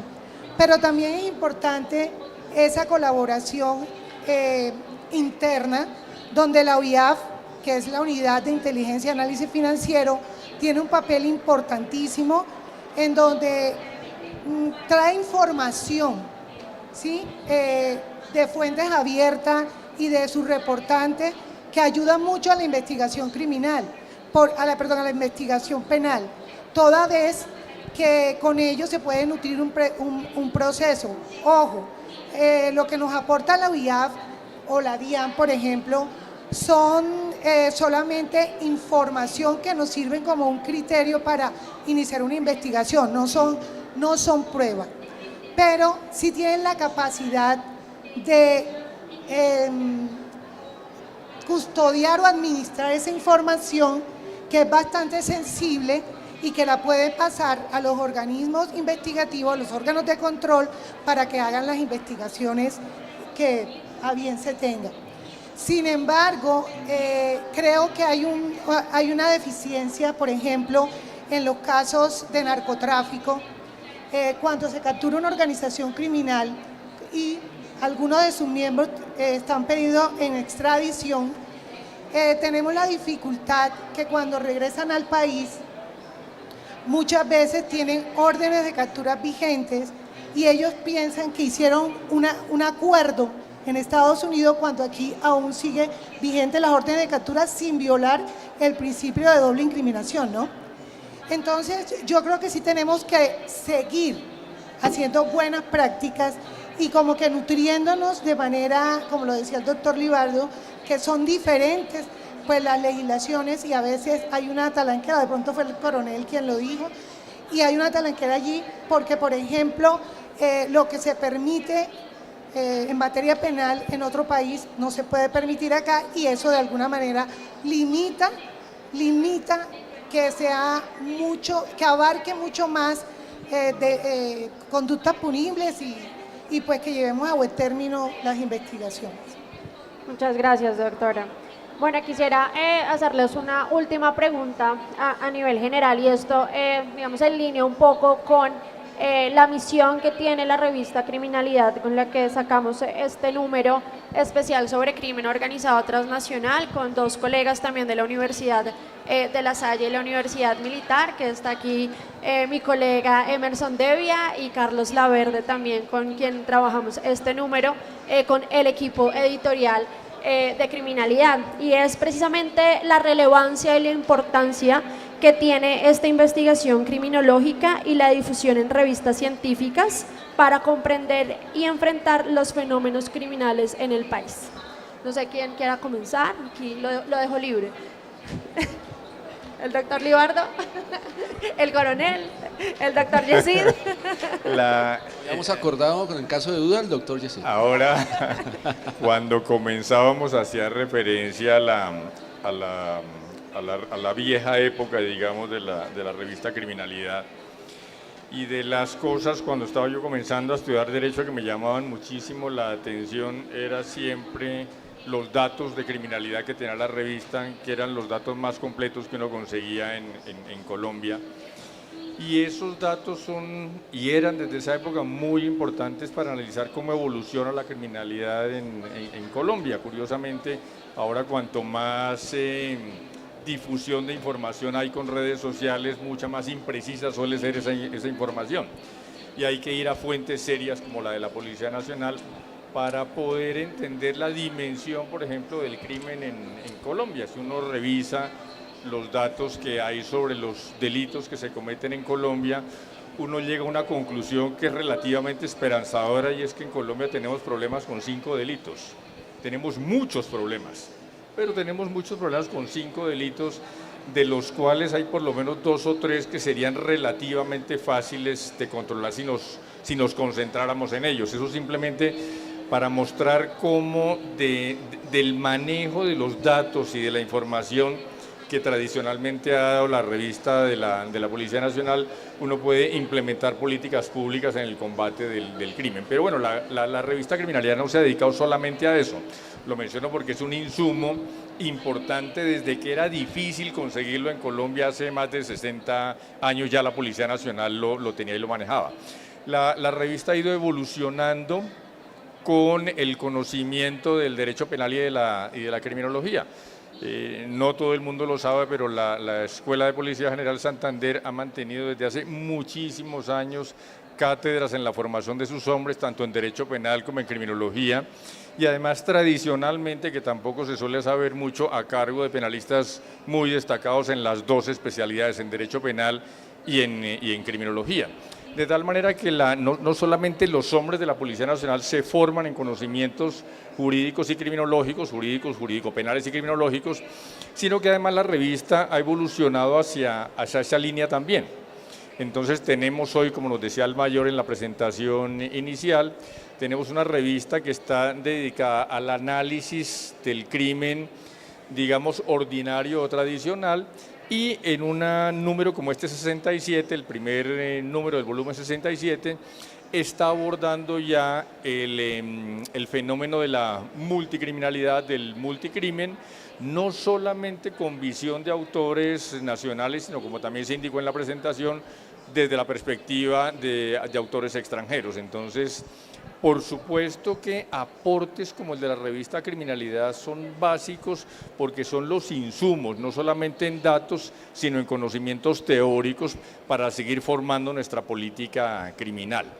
Y como también se mencionaba en la presentación, el mundo del conocimiento, de la difusión del conocimiento a través de revistas es un mundo cada vez más competido. Es muy difícil estar al día con todas las publicaciones que se hacen en el mundo sobre temas como derecho penal y criminología, de tal manera que los usuarios de este conocimiento centran sus esfuerzos en las mejores revistas, y las mejores revistas son las que tienen los mejores índices en las organizaciones internacionales que las clasifican. Y la gran noticia para la Policía Nacional es que la revista de la Policía Nacional es una de las revistas mejor indexadas en esos rankings internacionales, está en el cuartil 2, como se dijo en la presentación, y eso permite una enorme difusión del conocimiento que se plasma en los artículos de la revista Criminalidad. Entonces, por supuesto que los artículos y los datos que hay en revistas especializadas son muy importantes, pero son especialmente importantes si esa revista está muy bien indexada y muy bien rankeada como la de la Policía Nacional. Gracias, doctor. Bueno, ¿quién más? Lo dejo libre. Sí. Bueno, esperé que lo dijera el doctor para no tenerlo que decir. El orgullo de poder formar parte de generar un documento tan importante no solo para nuestro país, sino para el mundo entero, como lo decía el doctor. ¿Por qué es importante también esta revista? Primero porque allí concentra muchas capacidades, pero para concentrarnos en los dos tipos de análisis criminal y análisis criminológico, primero nos permite anticipar dinámicas. Eso es fundamental porque había una concepción, doctor, que la policía judicial, la investigación criminal siempre era reactiva a partir del delito. Pero estamos cambiando ese concepto. Si yo logro entender un fenómeno, logro identificar quiénes son los actores y logro su persecución judicial y sacar esas estructuras, voy a prevenir muchos delitos. Y eso es algo que nos lo ha enseñado el análisis, digamos, de este tipo de documentos. El tema de comprender el origen y la evolución de los delitos a partir del análisis de cifras, a partir de conceptos de expertos como ustedes, y diseñar respuestas cada vez más eficaces y sobre todo focalizadas que impacten realmente la problemática. Por ejemplo, el análisis criminológico nos permite a nosotros interpretar factores sociales importantes, porque ahí en muchos elementos se encuentra el origen de ese delito. Esos factores económicos, territoriales y culturales que favorecen la presencia y la adaptación de economías ilícitas que se vuelven con el transcurso del tiempo normales y aceptadas por una sociedad que es gravísimo. Eso es bastante importante entenderlo, porque la presencia de esas estructuras en el territorio con una hegemonía criminal de 40 y 50 años nos obliga a entenderlo, y obviamente en función de qué, de cómo esas rentas criminales, independiente de la estructura, va a haber alguien que quiera estar ahí porque son demasiado rentables, porque le permiten generar fuentes de ingreso. Y les coloco un ejemplo, haciendo un análisis pequeño para colocarlo. El tema de la marihuana tipo creepy en el Cauca. Entonces uno dice, bueno, ¿por qué analizar este tema? Primero, la marihuana creepy es una alteración genética de la marihuana. Le permite a usted producir una planta en 3 meses a partir de la generación de lo que nosotros conocemos ese efecto invernadero. De noche con la luz del sol y en la noche con esa luz adaptada, por eso es como un invernadero, una planta que duraba 6 meses en producción se demora 3. Primer gran ventaja. Segundo, ahí la persona que la cultiva no necesita el terreno se lo coloca la organización criminal. Tercero, no necesita insumos, los insumos se los da la organización. Tercero, todos los días trabajan, cortándola, sembrándola, organizándola. Cuarto, mal clima, un campesino se le podría solucionar el tema de su crédito, pero lo tiene que pagar. Acá no se paga porque la marihuana es una maleza que crece en cualquier espacio. Quinto, capacidad de producción. Uno diría, es que la producción de la marihuana es cada 6 meses. No, ellos lo manejan por naves y todos los días siembran y todos los días recogen. Y lo más grave, digamos, tratemos de reemplazarlo por la caña de azúcar que se produce en esa tierra, se comercializa en esa tierra. La caña de azúcar demoraría entre 8 meses a 1 año. ¿Cuánto vale una hectárea de caña de azúcar? ¿Cuánto vale una hectárea de marihuana? El narcotraficante la corta y la lleva donde la necesite y el campesino no tiene que hacer nada. Entonces, poder entender ese tipo de fenómenos es supremamente necesario y esta revista, a partir de ese análisis criminológico, nos permite comprender eso. Y ese análisis criminal también complementa porque a partir de la data nos empieza a decir dónde están los problemas en nuestro país y diseñar estrategias donde esté la problemática del país. Focalizar para poder entender bajo esas necesidades con las cuales contamos en la institución y en el Estado, poder esos recursos que tenemos y el talento humano que tenemos, orientarlo donde está el problema, no donde nos sea más fácil, donde nos corresponda ir teniendo en cuenta las dinámicas. Entonces creo que es una revista muy importante, construida no solo desde una visión endógena como policías, sino con la participación de expertos, en algunos casos como los que hoy me acompañan, y lo cual nos llena de orgullo. Y también con un validador supremamente importante que es la academia. Muchos de los estudiantes de las diferentes universidades, a través de sus observatorios, complementan nuestras capacidades para tratar de entender y llegar a un punto común, como una línea base de comprender el fenómeno, y a partir de una aproximación a esa realidad, tomar las decisiones más adecuadas. Básicamente es eso. Muchas gracias. Gracias, coronel. Bueno, doctor Libardo, doctora. Bueno, ya no tengo mucho que decir porque el doctor se ha leído todos los 67 volúmenes. Todos los números. Y obviamente me queda poco por decir, pero sí estoy bastante impresionada del espacio que tiene la revista en la Feria Internacional del Libro, la Feria del Libro, porque realmente es de las ferias literarias más importantes de habla hispana. Y eso nos hace que volvamos a retomar las lecturas, porque ahora todo es digital. y a mis alumnos a veces les aburre, ustedes me ven con estas noticas porque no quiero perder esa costumbre de leer y de tomar un libro que nutre. Ahora, la revista obviamente es una revista súper especializada, que es el Observatorio de Criminología de la DIJÍN, de Delitos de Criminología, y lo que debo resaltar es que la Policía Nacional siempre ha tenido las estadísticas más precisas de todas las entidades, pues, y siempre ha sido asertivos en todo lo que tiene que ver con el estudio del comportamiento de la criminalidad, del ser humano, del crimen como tal.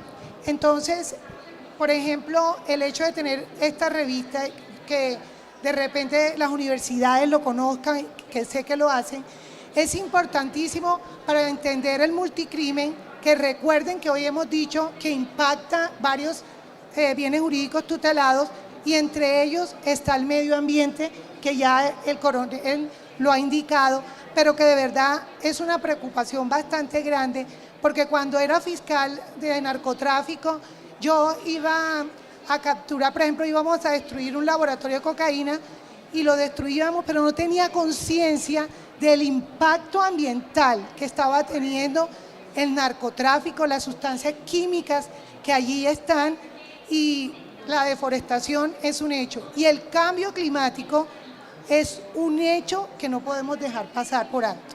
Entonces, eso sería mi apreciación en cuanto a la revista. Gracias, doctora.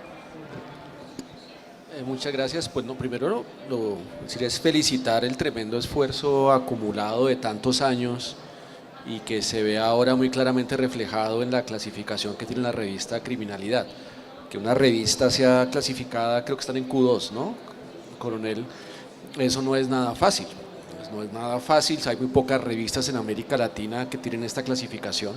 Son todavía mucho menos las que son relacionadas con derecho penal y criminología. Hace unos años la revista, como la joya de la corona en la criminología, era la revista Política Criminal de la Universidad de Chile, que llegó a ser Q1 y ahora está en Q3, va bajando y va para arriba y para abajo. ¿No? Entonces, que una revista colombiana de la Policía Nacional haya alcanzado esta clasificación es un motivo de orgullo y que nos debería alegrar a todas las personas que trabajamos en esto en Colombia, ¿no? Creo que a ustedes se les va a venir una época de mucho trabajo, porque seguramente les van a empezar a llegar artículos y artículos y artículos y artículos y artículos, porque nuevamente una revista Q2, perdónenme la expresión, jala mucho, no jala mucho. Y ahí entonces pues el gran reto que se viene es mantenerse y aspirarle a un Q1, y el día que sean un Q1 pues les puede pasar lo que le pasa a mucha gente, y es tratar de no morir de éxito, ¿no? Porque eso requiere una cantidad de trabajo impresionante en términos de labor editorial, de selección de pares, de los tiempos de gestación de cada número que ustedes perfectamente ya conocen, pues porque están en Q2. Entonces lo que quería decir principalmente era, de verdad, felicitaciones. Me parece admirable ese esfuerzo y el resultado que se ve, y tal vez ampliar la invitación a que tengamos más diálogos de esta naturaleza, porque de aquí, por ejemplo, yo me llevo unas 4 o 5 ideas para sugerirles a estudiantes de doctorado que no saben muy bien qué hacer, ¿no? Y que pueden tener unas aproximaciones muy interesantes a cosas muy precisas, como la que acaba de mencionar usted sobre la marihuana creepy. Cuando usted decía la marihuana creepy, yo pensaba, eso parece un invernadero de flora de faca, ¿no? ¿Cierto? Es prácticamente el mismo sistema de producción y de rotación para tener permanentemente un producto disponible, en el cual, por supuesto, los incentivos para los campesinos cultivadores de mantenerse en esa empresa son todos, ¿no? Usted sabe que un campesino que cultiva a suerte maíz, papa, lo que sea, los riesgos de la pérdida de cosecha, los riesgos del mercado y la distribución, pues son demasiado altos. Entonces yo creo que el diálogo, no solamente para tener un espacio de difusión, sino también de co-creación, y que las investigaciones en las maestrías como la del externado, ¿no?, en los Andes y en otras universidades se alimenten de los problemas que ustedes perfectamente conocen, y que son las universidades las que pueden dedicarse 3 años, ojalá, esos los ritmos académicos son los que son.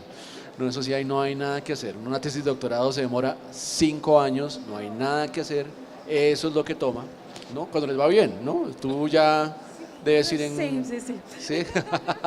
Cuando les va Vamos, bien vamos. son 5 años, pero son 5 años en los que se puede producir mucho conocimiento y que están las universidades para eso. Entonces creo que nuevamente esos espacios son muy propicios para generar esos acuerdos sobre qué vale la pena investigar y que el conocimiento académicamente producido sea relevante.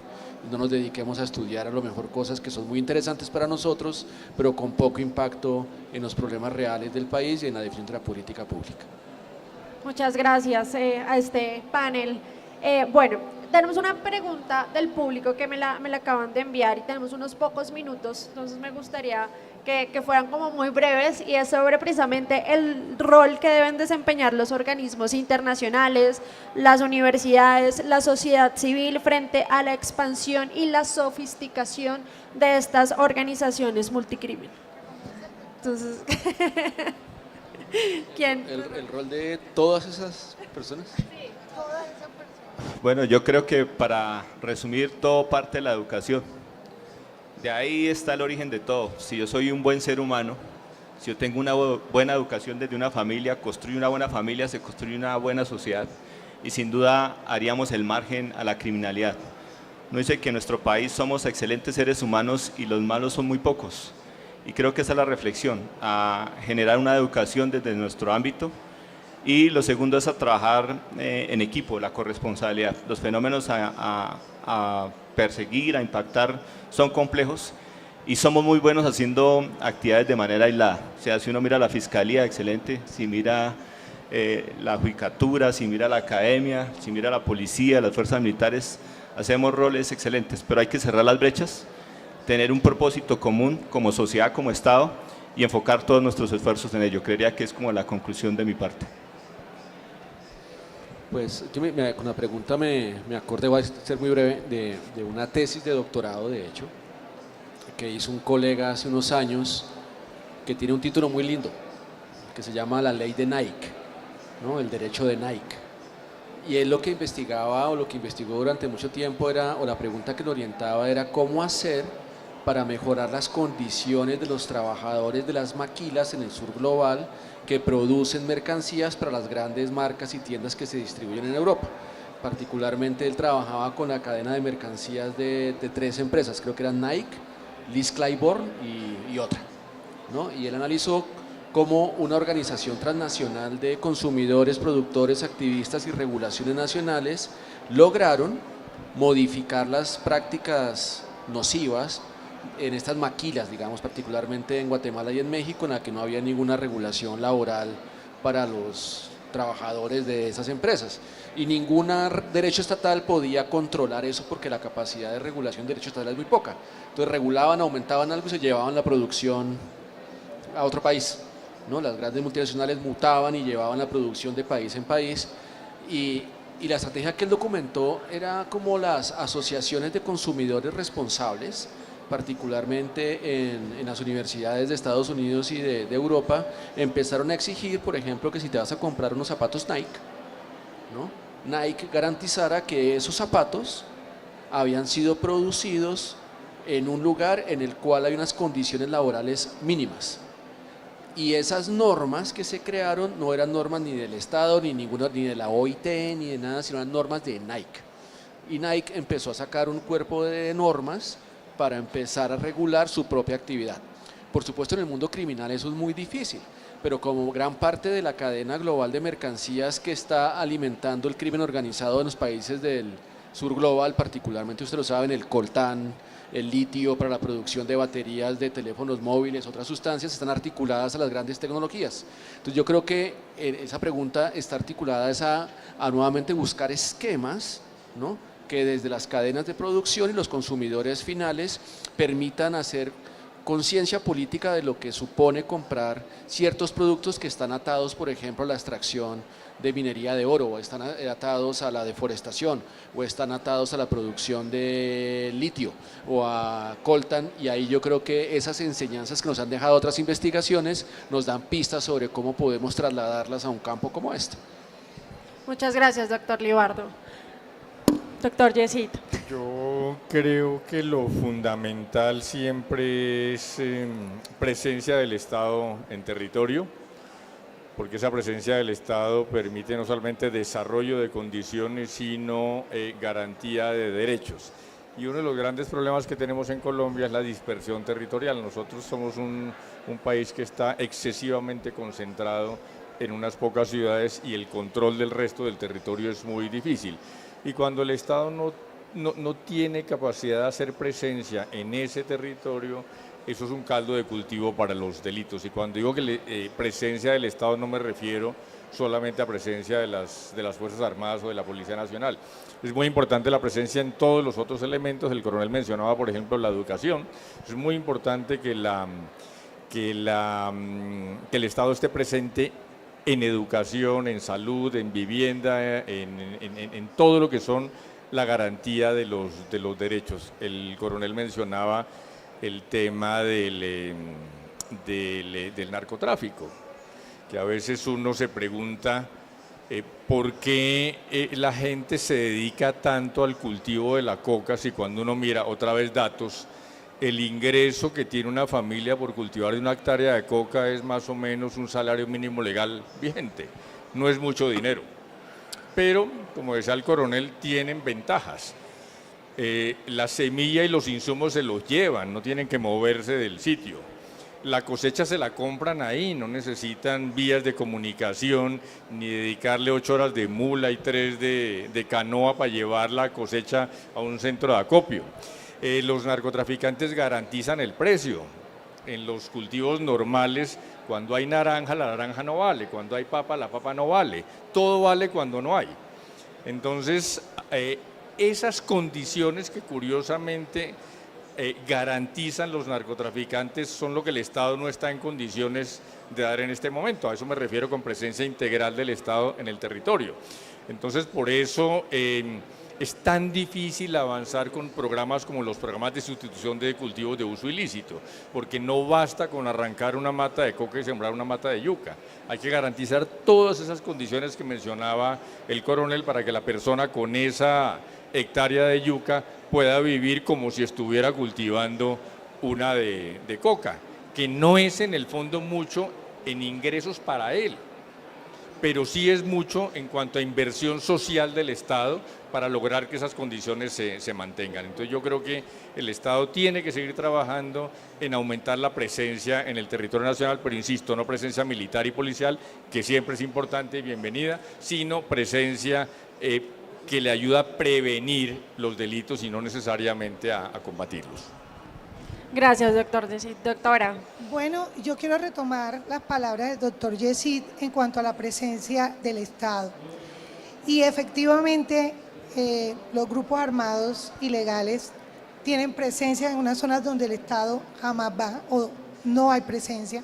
Y todo lo que dijo el doctor Yesid en cuanto a la sustitución de cultivos es cierto, pero también hay algo que hay que tener en cuenta y es que aunque el campesino quiera cultivar, a veces es obligado a que sus tierras se utilicen para la siembra de hoja de coca, ¿sí? Y por tal motivo es imposible que se puedan hacer otros cultivos porque así ellos quieran dedicarse a una actividad lícita, a la agropecuaria y sembrar yuca y papa, definitivamente la coerción de estos grupos criminales no les permiten salir de allí. En campo, yo estoy escuchando aquí a los doctores que vienen desde la academia y pues obviamente se oyen muy sofisticadas las cosas que dicen, pero cuando ya las pongo en el campo de la operatividad, como el coronel y yo, que somos de irnos al campo, a capturar, a destruir laboratorios, a todos estos delitos que nos toca enfrentar ya en campo, empiezo a ver que definitivamente debemos trabajar en equipo para entender desde la parte académica cuál es el génesis de todos estos conflictos que se nos han dado, pero también poner en práctica políticas criminales o políticas que ayuden a las personas que están allá. Por ejemplo, cuando hacíamos las extinciones de dominio y que hacíamos presencia y entregábamos el predio, observábamos que realmente no hacíamos nada, porque dejábamos ese predio en manos del dueño, pero seguían cultivando hoja de coca allí. Entonces, sí creo que debemos coercionarnos un poco más y tener como la capacidad de no solamente desde la academia lanzar conceptos, sino que trabajemos en equipo para que esto sea una realidad ya en la parte operativa. Muchísimas gracias por esas respuestas. Y bueno, aquí podríamos quedarnos charlando sobre el multicrimen muchas horas porque es un tema bien complejo, diverso y bueno, sí es cierto que necesitamos esa cohesión desde todos los sectores para poder acabar con este flagelo no solo de Colombia, sino de muchas partes del mundo. Y quisiera agradecer este espacio a la Dijín, a la revista Criminalidad, invitarlos a todos ustedes a consultar este último número que es especial sobre crimen organizado transnacional y también agradecerles profundamente aquí a los panelistas que nos acompañaron esta tarde y nos ilustraron sobre estas complejidades desde su experticia en diferentes frentes. Muchísimas gracias.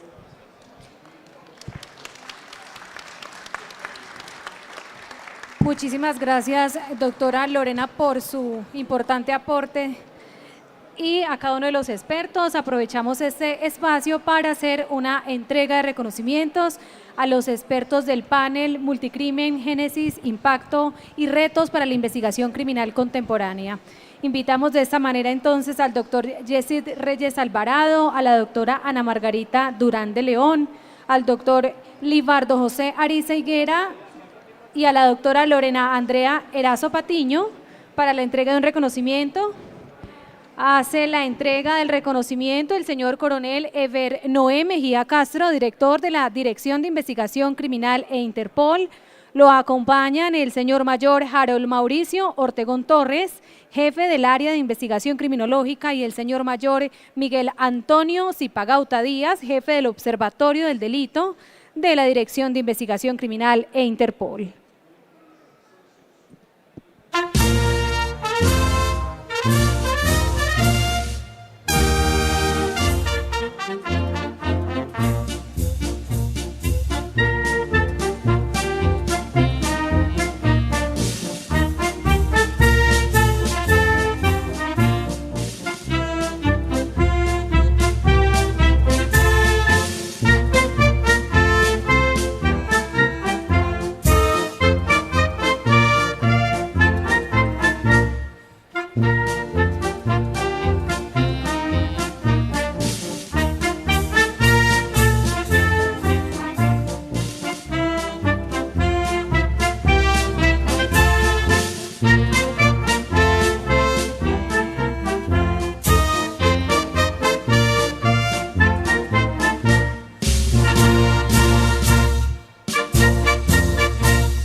Un fuerte aplauso, por favor.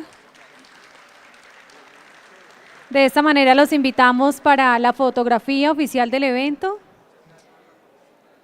junto a nuestro director de investigación criminal de Interpol y a los integrantes del área de investigación criminal, para que participen en la fotografía oficial del panel Multicrimen, Génesis, Impacto y Retos para la Investigación Criminal Contemporánea.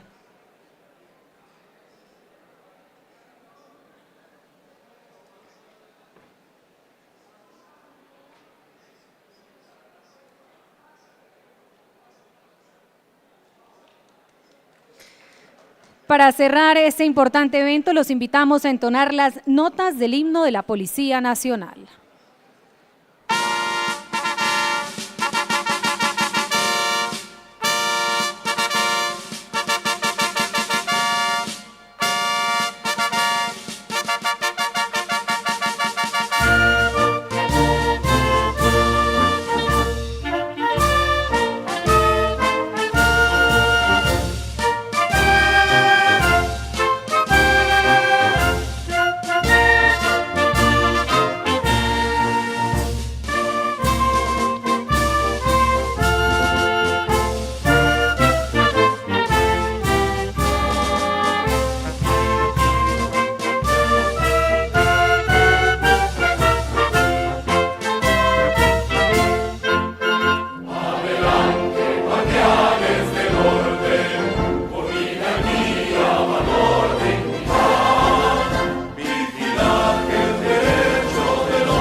De esta manera damos por finalizado el panel de expertos Multicrimen, Génesis, Impacto y Retos para la Investigación Criminal Contemporánea. Agradecemos a todos su amable asistencia. Dios y patria.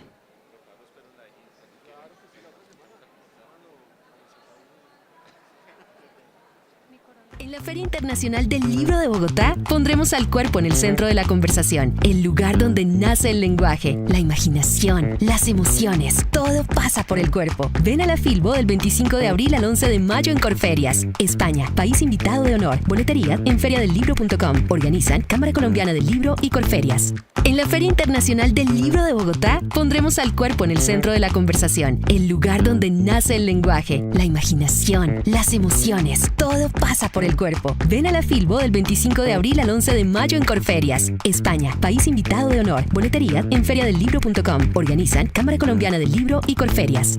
En la Feria Internacional del Libro de Bogotá pondremos al cuerpo en el centro de la conversación, el lugar donde nace el lenguaje, la imaginación, las emociones. Todo pasa por el cuerpo. Ven a la Filbo del 25 de abril al 11 de mayo en Corferias, España, país invitado de honor. Boletería en feriadelibro.com. Organizan Cámara Colombiana del Libro y Corferias. En la Feria Internacional del Libro de Bogotá pondremos al cuerpo en el centro de la conversación, el lugar donde nace el lenguaje, la imaginación, las emociones. Todo pasa por el cuerpo. Ven a la Filbo del 25 de abril al 11 de mayo en Corferias, España, país invitado de honor. Boletería en feriadelibro.com. Organizan Cámara